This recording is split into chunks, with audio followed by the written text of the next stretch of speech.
1 চামচ করে আপনারা 3 বার খাবেন, দেখবেন কাশি থেকে সম্পূর্ণ মুক্তি পাবেন। নমস্কার বন্ধুরা, শীত এলেই অনেকের কাশি শুরু হয়। এমন কাশি হয় যে কাশতে কাশতে অনেকের আবার বুকও ব্যথা হয়ে যায়। তো আজকের ভিডিওটা থেকে আপনারা এর থেকে সমাধানের উপায় একটা পাবেন। চলুন আমি শুরু করি। এখানে 3 কাপ জল নিয়েছি, এটাকে ফুটিয়ে 1 থেকে 1.5 কাপের মধ্যে নিয়ে আসবো।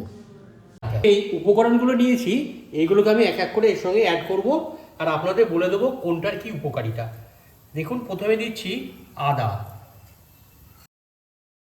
আদার একটা প্রাকৃতিক গুণ আছে। আদা সর্দি কাশি ও ফুর বিরুদ্ধে খুব ভালো কাজ করে।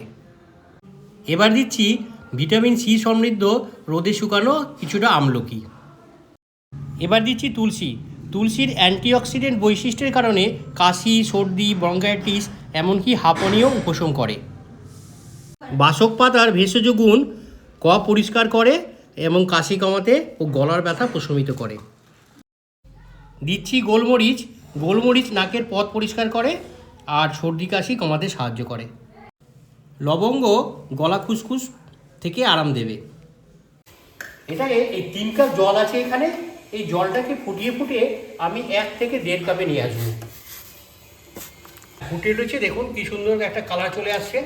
এবার 3 বার খেলেই আপনারা কাশি থেকে সম্পূর্ণ মুক্তি পাবেন।